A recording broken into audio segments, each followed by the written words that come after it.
and was talking about revenge.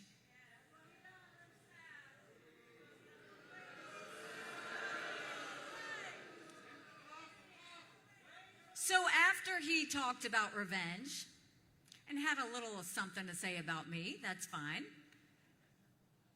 we raised $1 million online right after he did that.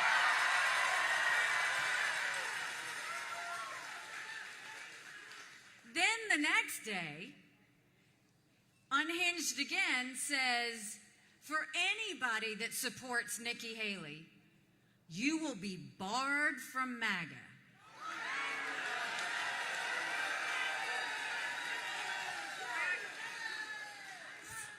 So we had a little fun with that.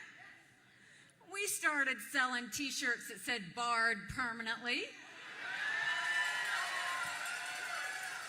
We sold 10,000 t-shirts. We raised another $1.6 million.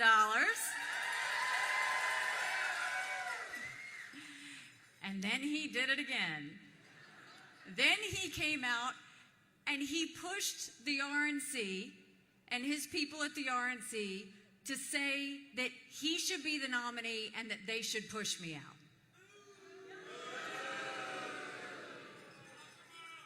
And we said only 2 states have voted. There are 48 more that have to vote.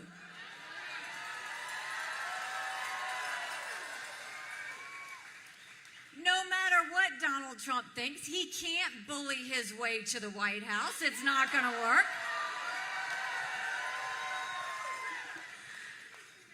And after he did that, we raised another $1.4 million.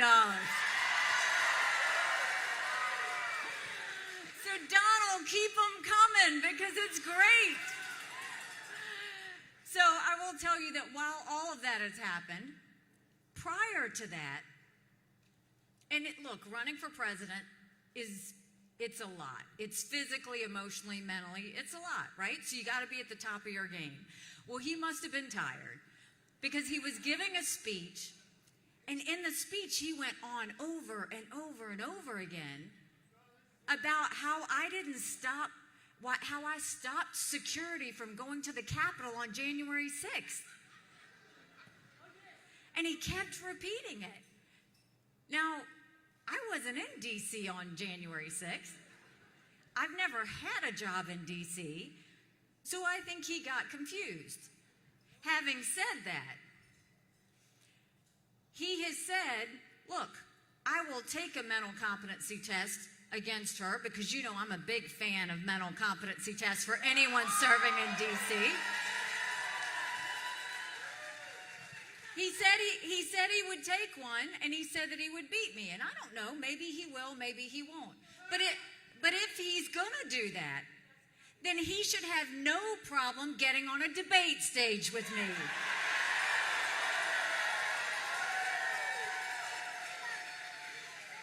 Because that's the ultimate mental competency test for anybody that wants to run for president. So I put that back out there, that he has no reason to fear. Come on up, let's do a debate, let's see what happens, and let's let this election play out the way it's supposed to play out. And then it went further. And here he had a court case yesterday, and to be honest, I have not kept up with any of his court cases. I don't know exactly what he's been charged, what he's been found innocent, what he's been found guilty. I know there's 91 charges, but I truly have been focused on running for president and not these other things. But I know that that they came down and they're asking for a lot of money from him. And so I hear him sitting there ranting on how unfair this is. But this is the issue that I have. Maybe it's fair, maybe it's not. I don't know. But what I do know is all that time that he's spending in a courtroom defending himself, he's not fighting for the American people.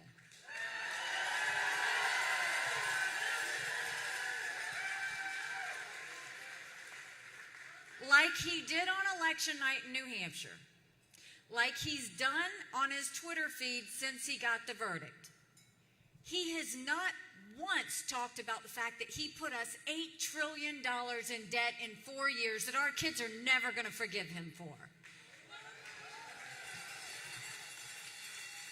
He's not talked about what he's going to do to stop the flow of fentanyl and secure our border once and for all, because we've got to get that done.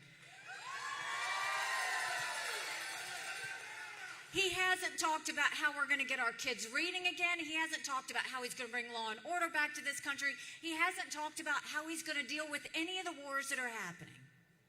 And what I worry about for all of us is these court cases are going to go on for another year. And you know who sees that? Russia, China, Iran. That's who sees that. That's why I'm worried. That's the problem I have.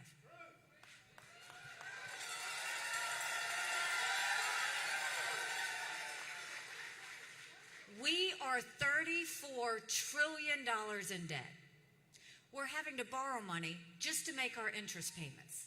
China owns some of that debt. Now, I would love to tell you that Biden did that to us. But I've always spoken in hard truths to you, and I'm going to do that with you today. Our Republicans did that to us too.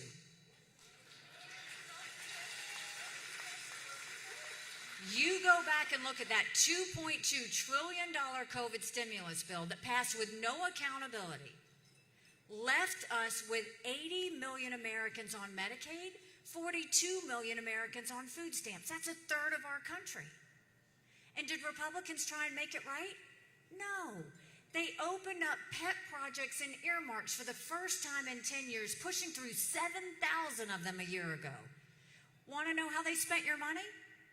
$30 million on an honors college in Vermont, $10 million to tear down a hotel in Alaska, $7.5 million on a courthouse in Colorado, and the list goes on. All while 1 in 6 American families can't afford their utility bill, 60% of Americans are living paycheck to paycheck, 50% of American families can't afford diapers, homelessness is up 12%, 650,000 Americans are homeless.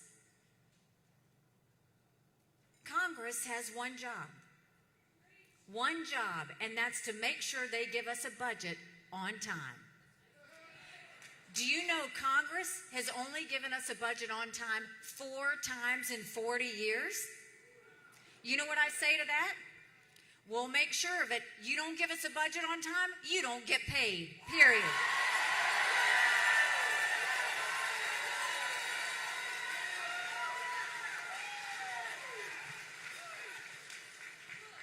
We will make sure we start with our economy by making sure we claw back the over $100 billion of unspent COVID dollars that are still out there. Instead of 87,000 IRS agents going after middle America, let's go after the hundreds of billions of dollars of COVID fraud. 1 out of every $7 was spent fraudulently. Donald Trump recently said the reason we went into so much debt was because of COVID. How could he let it get spent like that, where all of it was so fraudulently done? We count on our leaders to make sure they get it right. If 8% of our budget is interest, quit borrowing. Cut up the credit cards. You have to balance a budget every day. I had to balance a budget as governor. Why is Congress the only group that refuses to balance a budget? We'll stop the spending, we'll stop the borrowing, I'll eliminate the pet projects and earmarks, and we'll veto any spending bill that doesn't take us back to pre-COVID levels. That will save us trillions. Then we're going to reduce the size of the federal government. We're going to take as many federal programs as we can and send them down to the states. Think education, think healthcare, think welfare, think mental health. If we go and take the strings off and send those down to the states, it empowers you here on the ground to have more access to those resources. So we've got what we need to do to get that back on track. We know how we need to get our economy back on track. But now let's talk a little bit about education. Do you know right now in America, only 31% of 8th graders are proficient in reading? Only 27% of our 8th graders are proficient in math. If we don't do something and do something quick, we're going to be in a world of hurt 10 years from now. What we did in South Carolina, we need to do across the country. Instead of pushing kids forward, we started holding them back. We brought in their parents. We did reading remediation. We set them up for success. We've got to do that across this country. We've got to get our kids reading again.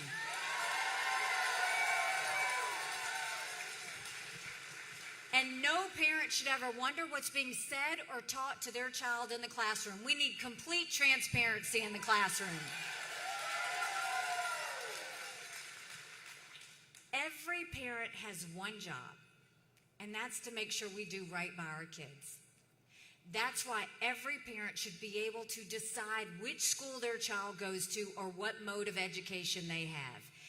Education, when it comes to this, the kids and the parents decide that, not based on a zip code. So we need to have school choice across this country.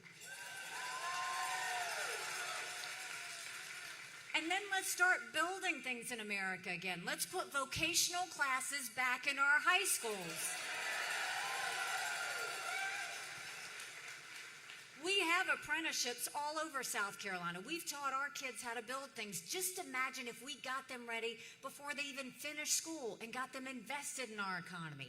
That's what we need to be doing. And then I have to say, as a point of personal privilege, we love our boys.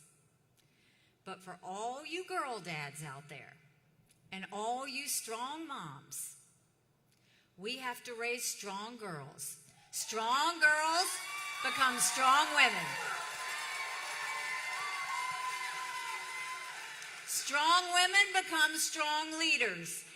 And none of that happens if you have biological boys playing in girls' sports. We've got to cut that out.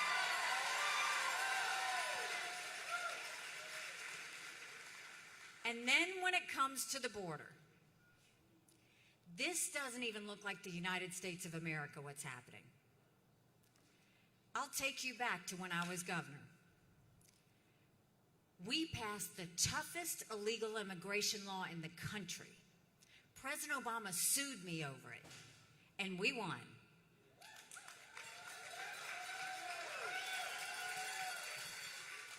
I've been to the border, and I didn't pull a Kamala, go and come back. I went 400 miles down that border. You're not ready for what I saw. Mounds of clothes, mounds of shoes, paraphernalia, rape areas that the women and girls have to go through. When you get up in the morning, you get your coffee and you watch the news. When these ranchers get up in the morning, they get their coffee and they go see if anybody died crossing the fence. They pick up whatever little kids are left behind, turn them over to Border Patrol. I met with multiple sheriffs. They said before 7 a.m. they round up whatever illegal immigrants they can find. They turn them over to Border Patrol. Border Patrol documents them and releases them until their court date years from now. And when I asked Border Patrol about their job, they said, you want to know what we do? We're glorified babysitters. They don't let us do our job. 8.5 million illegal immigrants have come to that border. We had enough fentanyl cross the border last year that would kill every single American. Number one cause of death for adults 18 to 45, fentanyl. And don't think for a second China doesn't know what they're doing when they send it over. So what do we do when it comes to our border? We take what we did in South Carolina and we go national with it. We do a national E-Verify program where every business has to prove that the people they hire are in this country legally.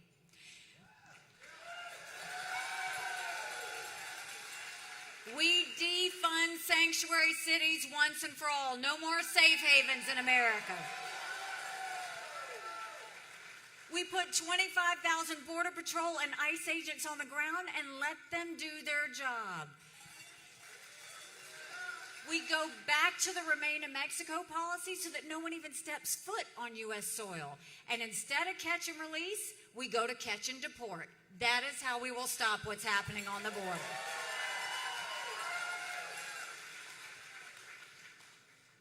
And I grew up in the sweet town of Bamberg, South Carolina. And And my parents always taught me, you take care of those who take care of you. But I'm going to ask you if we're taking care of those who take care of us. Right now in America, over 35,000 of our veterans are homeless. 1 in 3 suffers from PTSD or thoughts of suicide. We lose 22 heroes a day to suicide. If a veteran needs a doctor's appointment, on average, takes 29 days. Why 29 days? Because on the 30th day, they can go to the doctor or hospital of their choice. So midway through the 29 days, they get a call to reschedule, and the clock starts all over again. It's shameful how we treat our veterans. Now, I'm the proud wife of a combat veteran. He served in Afghanistan.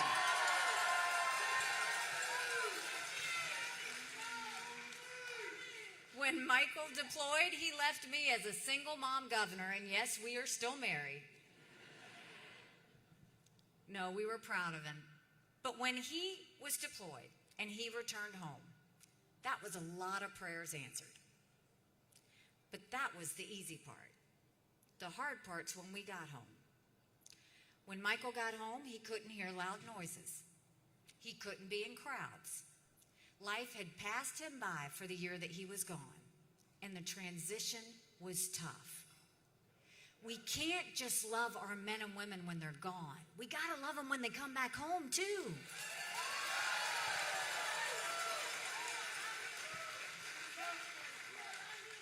You can't do a 2-week transition and say you're on your way. We got to take care of them for the long haul. So that's why we need to do telehealth, so they have the mental health care they need right when they need it. They should be able to go to the doctor or hospital of their choice. They've earned that right.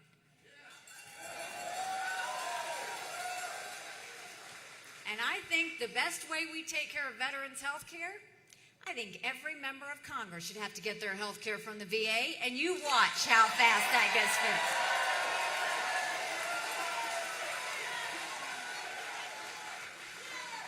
It'll be the best health care you've ever seen, guaranteed. And then there were two things that Russia, China, and Iran never wanted us to have when I was at the United Nations. That is true. That is true. They never wanted us to have a strong military, and they never wanted us to be energy independent. We won't be energy independent. We will be energy dominant. We'll get the EPA out of the way. Right now, they care more about sagebrush lizards than they do about whether we can afford our utility bill. We will speed up our permitting. We will speed up our pipelines, including the Keystone Pipeline. And can you believe that Joe Biden now wants to stop our ability to export liquefied natural gas?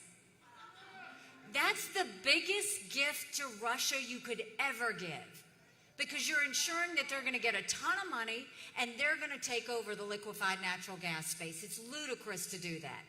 I saw Joe Biden's coming to South Carolina tomorrow. He needs to know he's coming to a state that believes in freedom. He needs to know that we don't want him telling us what kind of car to drive,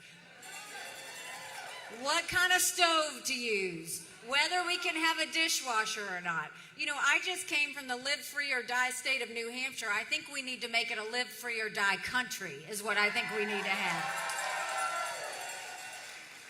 So we'll export as much liquefied natural gas as we can. We'll do all of the above. No more going hat in hand to Saudi Arabia. No more getting dirty oil from Iran or Venezuela. We will make sure that we turn our energy sector into an economic powerhouse. And we've talked a lot about the things that we're going to do in D.C. But one that I think is really important. Don't you think it's finally time we had term limits in Washington, D.C.?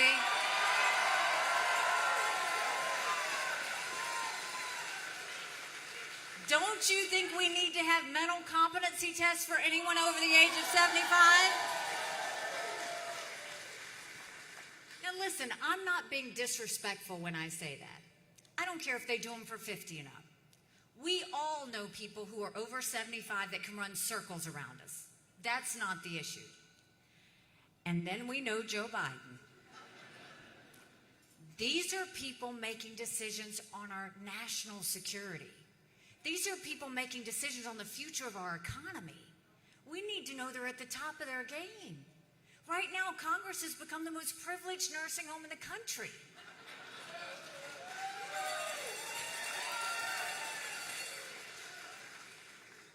And then let's talk about national security. The world is on fire, literally. You've got a war in Europe. You've got a war in the Middle East. You've got North Korea testing intercontinental ballistic missiles capable of hitting the U.S. You've got China on the march. But make no mistake, none of that would have happened had we not had that debacle in Afghanistan. The idea that Michael and his military brothers and sisters who served there had to watch us leave Bagram Air Force Base in the middle of the night without telling our allies who stood shoulder to shoulder with us for decades because we asked them to be there. Think about what that told our friends. More importantly, think about what that told our enemies. And now you have Congress saying, do we support Ukraine or do we support Israel? Do we support Israel or do we secure the border? Don't let them lie to you like that. That's a false premise and it's not fair. Let me tell you why. First of all, I don't think we should ever give cash to any country, friend or enemy, because you can't follow it and you can't hold it accountable.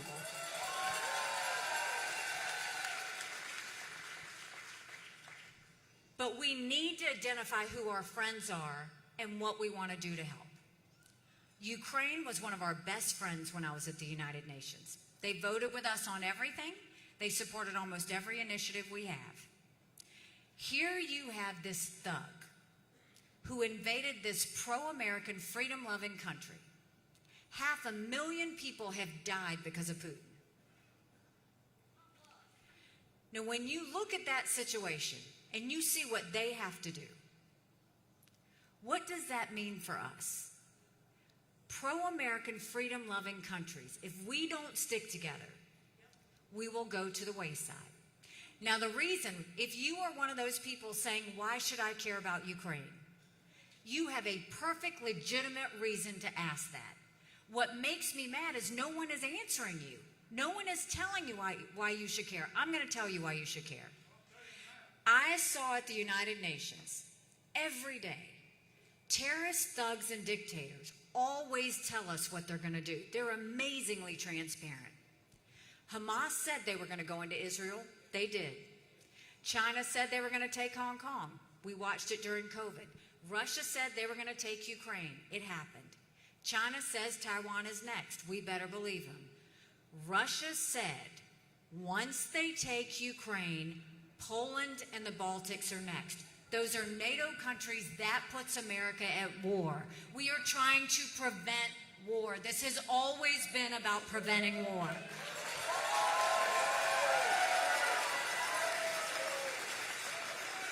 Now, the truth that they don't want to tell you is, if we support Ukraine, that's only 3.5% of our defense budget.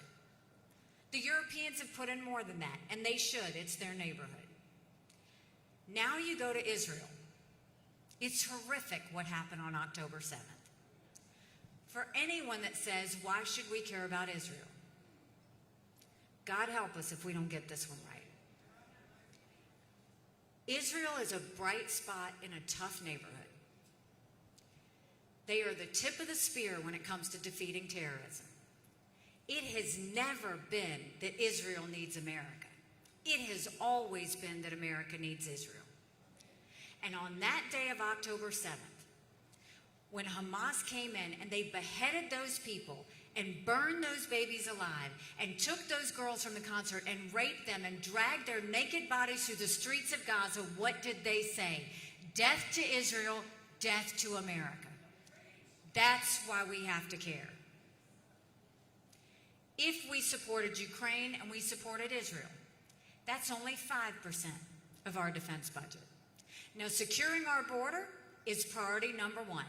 No ifs, ands, or buts about it. They've done enough of giving excuses and putting it off.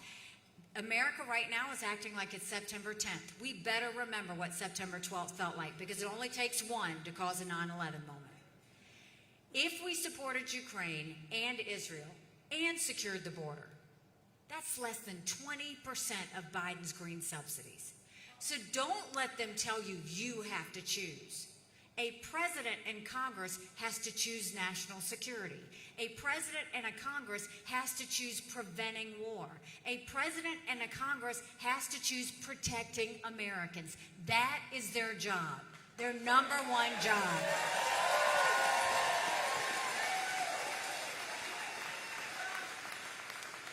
There is a reason the Taiwanese want the U.S. and the West to support Ukraine, because they know if Ukraine wins, China won't invade Taiwan. There's a reason the Ukrainians want the U.S. and the West to support Israel, because they know if Iran wins, Russia wins. China, Russia, and Iran are bound together in an unholy alliance. An unholy alliance where they hate freedom, they hate democracy, and more than that, they hate the United States of America. We can defeat them, but not by putting our heads in the sand. We defeat them by making sure we let them know we're on to them and we tell them what we expect of them and not be reactionary.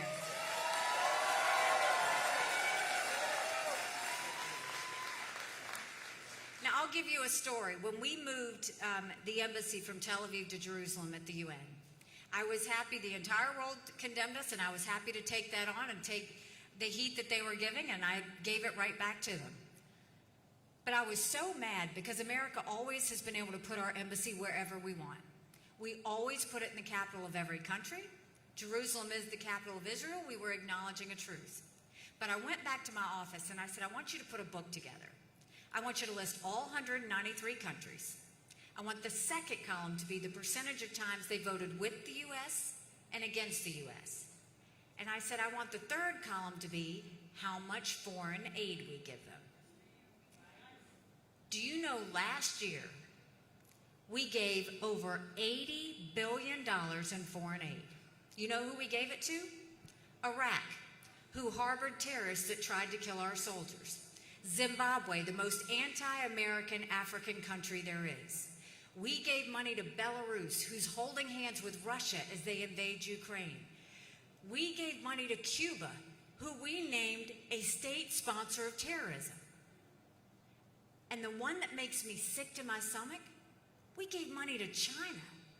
How weak do we look? When I am president, we will no longer give money to countries that hate America.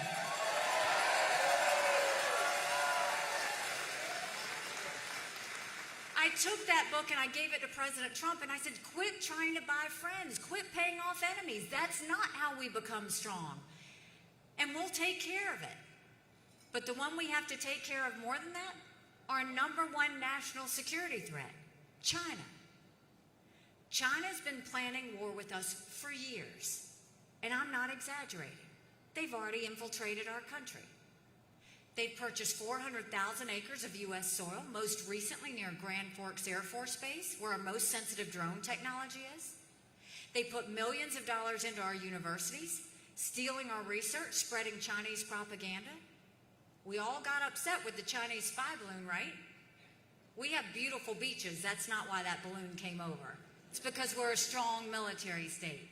Now we know it connected with a U.S. internet company and sent all that surveillance to China. But what about the fact that 90% of our law enforcement drones are Chinese? Now think about all the mini surveillance that happens. Then you go and you look, there's certain technologies that build up China's military and threaten America. The Biden administration approved 70% of those last year. Trump administration approved even more than that. They've got Chinese police stations throughout our country. They've got a Chinese spy base going off our shores in Cuba. And they're building up their military at a scary pace. China now has 500 nuclear warheads. That's 100 more than they had last year. They have the largest naval fleet in the world. They have 370 ships. They'll have 400 ships in 2 years. We won't even have 350 ships in 2 decades. They're doing artificial intelligence. They're doing cyber. They're doing space. They're developing hypersonic missiles. We've barely gotten started. And now China's the lead developer of neurostrike weapons.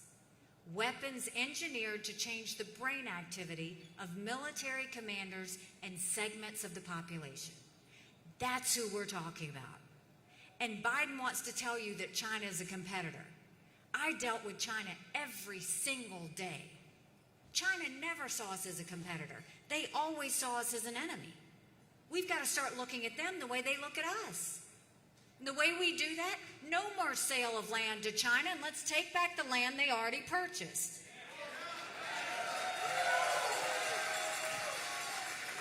We'll go to our universities and we'll say, you either take foreign money or you take American money, but the days of taking both are over. We'll get that infiltration out of our universities. We will blacklist all the technology that we don't want China to have. We will also go, think about it, more Americans have died of fentanyl than the Iraq, Afghanistan, and Vietnam wars combined. 75,000 Americans last year alone.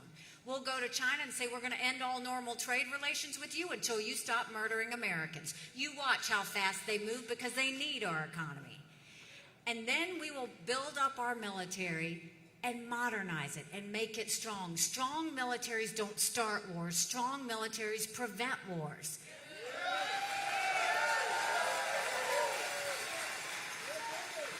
We have too many generals looking at wars of the past, land, air, and sea.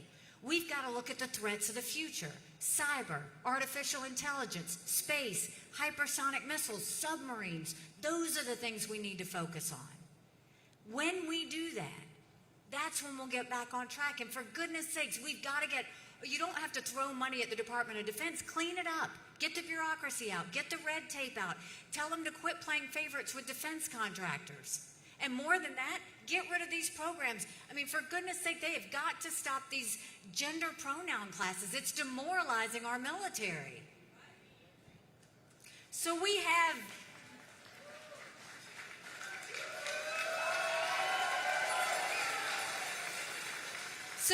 the answers on domestic solutions, and we have the answers on national security. But now we've got to start speaking hard truths. Republicans have lost the last 7 out of 8 popular votes for president. That is nothing to be proud of. We should want to win the majority of Americans. But the only way we're going to win the majority of Americans is if we send a new generational conservative leader to the White House. That's the only way.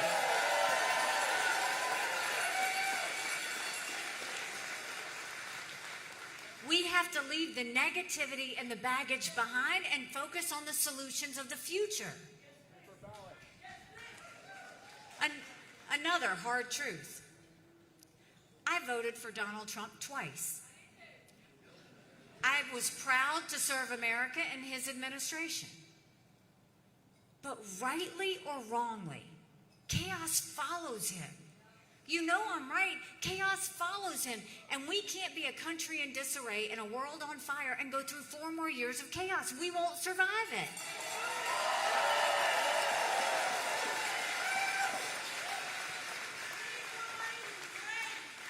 And then you look at another hard truth. And this is a fact. Look at every one of the general election polls. Now keep in mind, a vote for Joe Biden is a vote for Kamala Harris. We know that. And God help us if we ever get a President Kamala Harris. So you look at any of these general election polls. On a given day, Trump and Biden are even. It'll be a nail-biter of an election. We'll be holding our breath, and we'll be waiting. And we don't know if that means a President Kamala Harris. I am in every one of those same general election polls. And I defeat Biden by 17 points.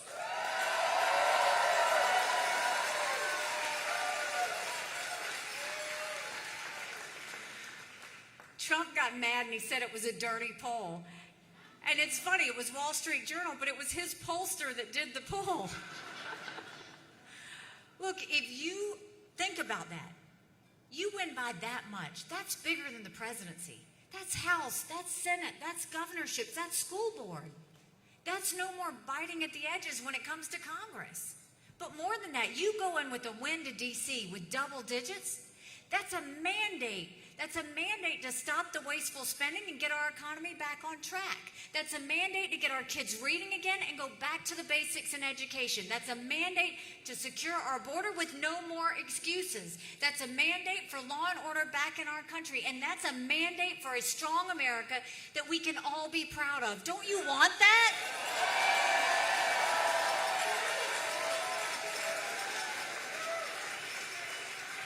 Because we could have that. But in order to have that, it's going to take a lot of courage. Courage from every single person here. Courage for me to run. Keep going. And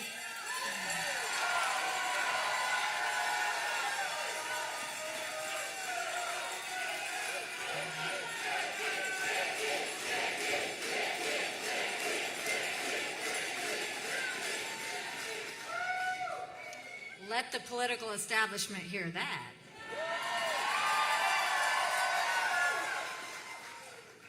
And that means courage for every one of you to know, don't complain about what happens in a general election if you don't vote in this primary. It matters.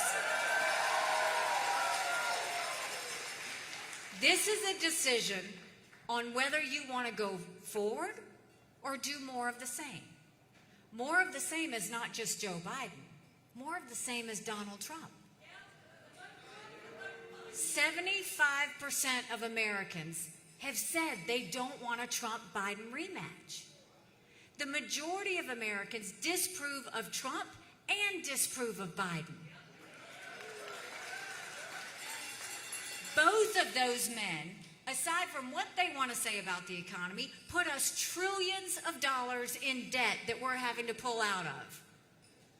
And do we really want to go forward with two candidates who are in their 80s? We need somebody who can do 8 years solid, no distractions.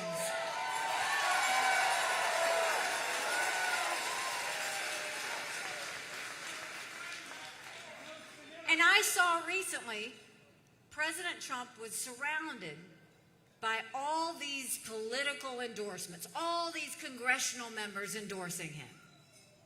He was surrounded by the political establishment.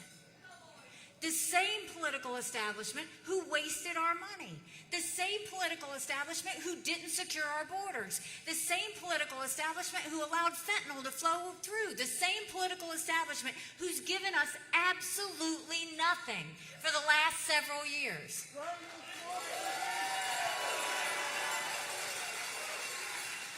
And why does that same political establishment want me to get out of the race? Because I said we needed to have term limits in Washington, D.C. Because I said that if they didn't get us a budget on time, they don't get paid. And then I see the South Carolina establishment.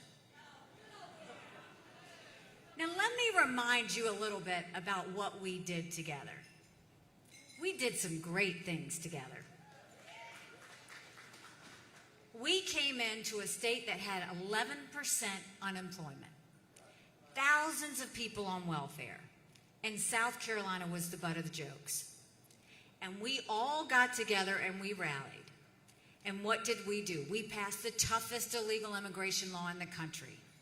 We said if you've got to show picture ID to buy Sudafed, you've got to show picture ID to get on a plane, you should have to show picture ID to protect the integrity of the election process. We passed voter ID in South Carolina. We passed tort reform. We did pension reform. We paid down our debt. We built up our coffers. We cut taxes. We did things. We brought the unemployment from 11% to 4%. We announced jobs in every county in the state. And by the time I left, we were known as the Beast of the Southeast. We were named the friendliest state in the country, the most patriotic state in the country, and don't hate me for this, the #2 state in the country people were moving to. So now I see the South Carolina political establishment sitting around Donald Trump. And why are they doing that? I'll tell you. Someone asked me, why is the governor standing with Donald Trump? I said, oh, I'm sorry, the one that I defeated when I ran for governor?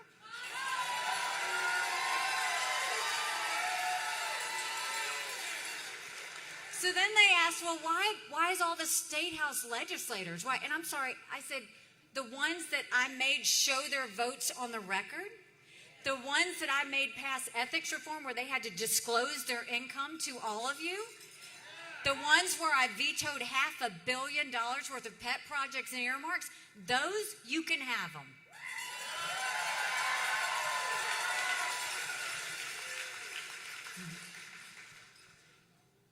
Well, I'll let y'all deal with Tim Scott. I'm not going to say anything about that.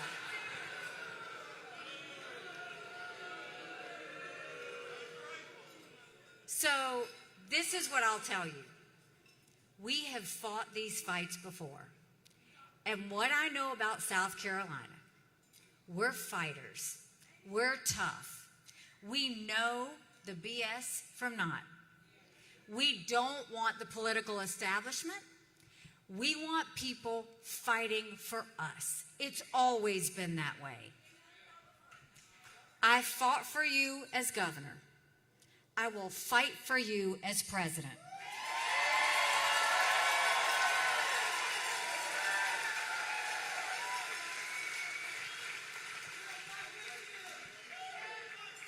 And let me tell you why this is so important.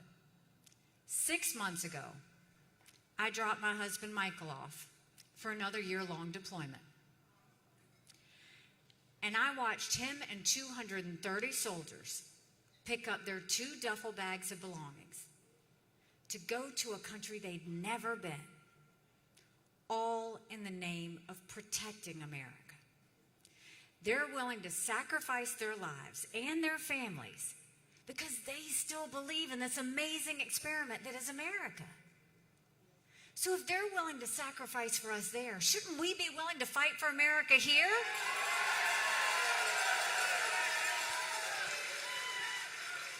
Because we have a country to save. You know, they asked me when I announced why I was doing this. I said, my parents came here 50 years ago to an America that was strong and proud and full of opportunities. I want them to know that country again. I'm doing this for Michael and his military brothers and sisters. They need to know their sacrifice matters. They need to know that we love our country.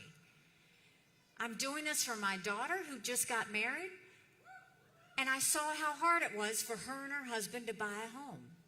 The average home buyer in America now is 49 years old. The American dream is leaving them. And I'm doing this for my son who's a senior in college. And I am tired of watching him write papers of things he doesn't believe in just to get an A. That's not us. That's not America.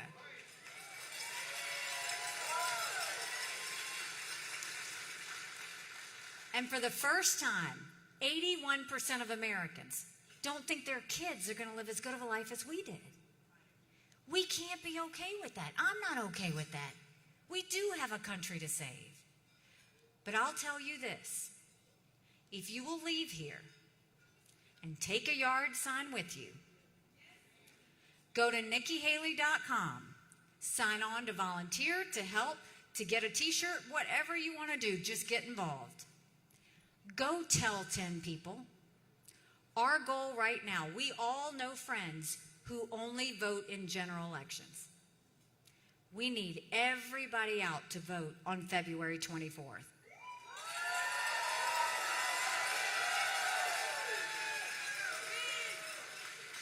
Because they don't know how loud South Carolina can get.